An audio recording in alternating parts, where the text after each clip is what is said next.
Ooh, man, oh man, oh man.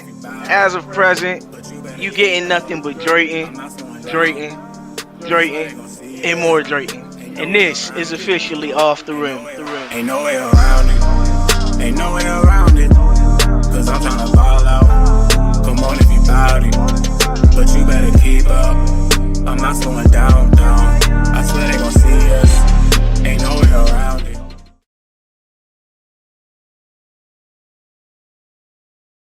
What it do, SimWorld crew coming live and direct at you.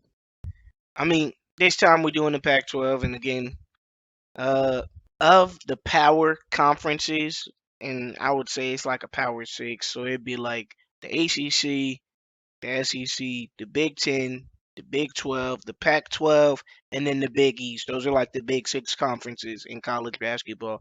I would say the Pac 12 is probably the second weakest, and then the Big 12 is probably the weakest. And I'm talking about overall strength. Like,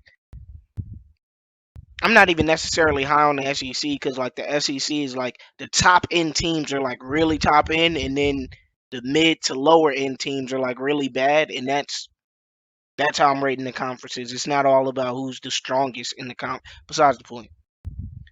I mean, coming in at the very bottom, and this should be no surprise to anybody, is the University of Washington. I mean, the Huskies.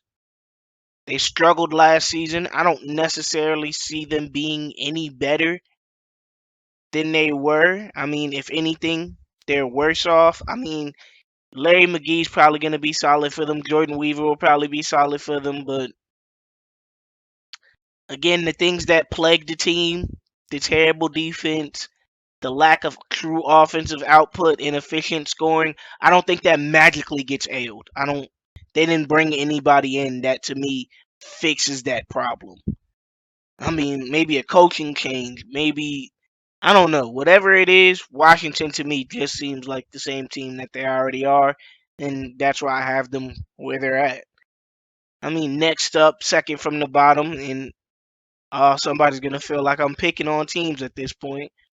Washington State as the second worst in the Pac-12. I mean, again, another team. You look at the roster; they didn't add, and I can always be wrong, but to me, they didn't add enough freshman firepower for me to be like magically this is a different team. Aditya Payet is somebody I've seen in like a lot of the open runs, watch some of his high school film. I mean, not overly amazing.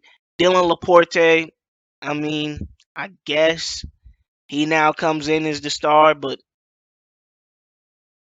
this isn't a team that magically becomes to me. I mean, JD Reyes is the star.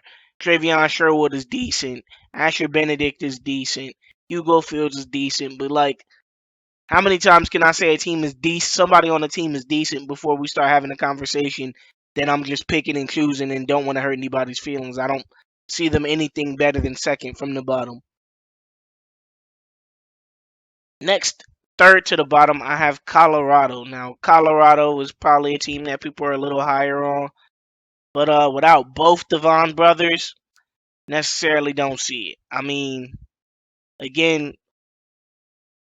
when you're a middle of the pack team and then you don't bring in a special freshman or like a freshman that I see you can that says you're building a team around, then I kind of have to put you where you're already at. They return nobody on the team who's averaging more than 12 points.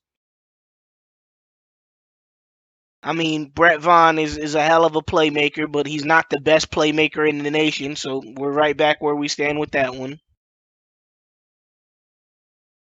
Fourth from the bottom would be Stanford. I mean, again, like when you're talking about Pac 12 teams, they're not, again, the top end is like really top end, and then like the bottom is like really bottom. Like, I think Von Mo's a good signing. I think Deshaun Hill's a good signing. I think Arturo Snow is a good signing, but again, they're another team. They don't return a 12-point score. They do have a bunch of 8, 9, and 10 guys, and they are one of those teams more willing to win by committee instead of just falling back on one guy. But again, not overly impressed. Then I'm gonna throw in USC. Now USC has the J-Mo and Gabe Pope, the brothers. Then they have Nick Moss.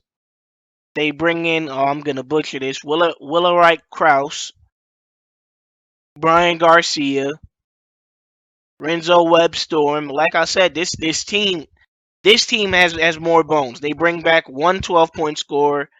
But really, if you round Gabe Pope's numbers up, J-Mo averaged 10. They have the offensive firepower. They have guys who can defend.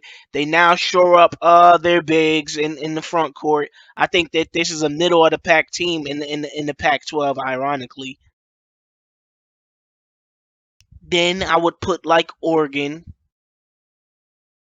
I think Oregon, for their upset that they pulled against Kentucky, that's like one of those things where you talk about how good a coach is. And sometimes when people are doing things like this, they never really talk about how important coaching is. And I think even though that this team would be the outlier to the rule that I had set, that they didn't really have anybody that was surefire, and then they lost big pieces and then didn't bring in any big name freshmen. But on the other hand, they returned Timothy Brown, Jettison Halliday. I think gets an upgrading role. They kind of are missing a true big, but this is a team that's well coached by Finn Hayes. Just the truth of the matter. Here's where my controversy starts to sleek in. At the fourth spot, I have UCLA. Now UCLA, the reigning national champs. Somebody said that they were going to repeat. I would say surely not. They did bring in good freshmen.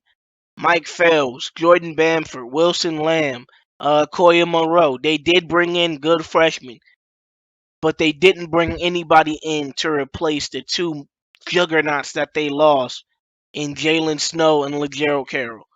Unfortunately, two people who had that level of production, and then you don't have anybody really in the realm of the level of production that those two had, it kind of leaves you in a place where, can this be a team as successful as the last team was? No. But is this a team that'll be competitive and get a lot of wins in the Pac 12?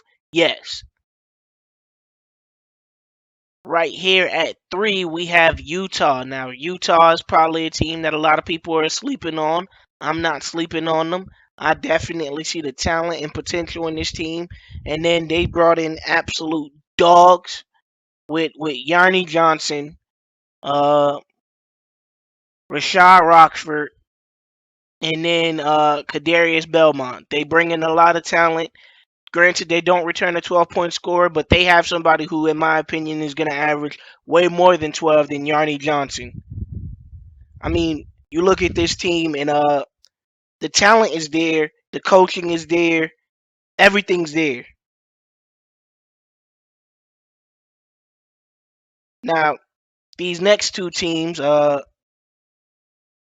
you can mix and master and place it however you want, but I'm gonna have the runner-up be California. Now, California was a team that was really competitive in the Pac-12. They add probably the best 4-star prospect, should have been a 5-star, should have been McDonald's All American, this, that, and the third, uber talented in Jarius Bradley. Then they bring in another talented freshman in Jamal Williams, and then another talented freshman in Sawyer Dowry. I mean, the amount of freshman talent that they brought in. Then Israel Vines comes back, Jason Tata comes back, Shedrick Bromar comes back.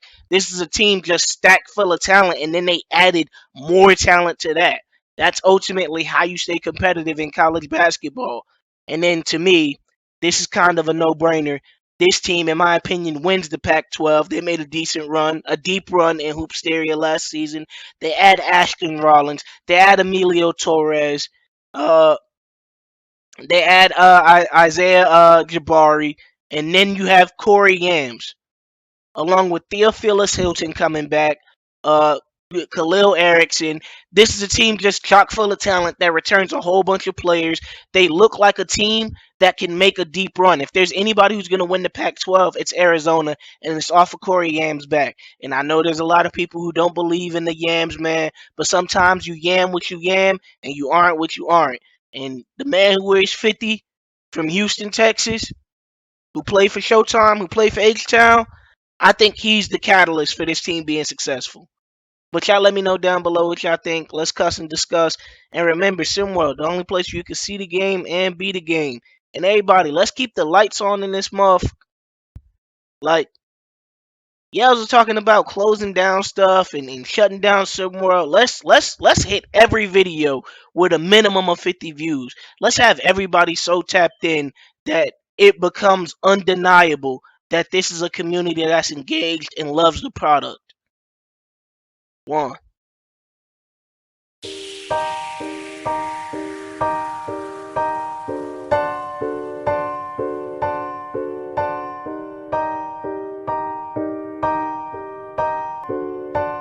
Ain't no way around it. Ain't no way around it. Cause I'm tryna ball out. Come on if you bout it. But you better keep up. I'm not slowing down. I swear they gon' see us. Ain't no way around it.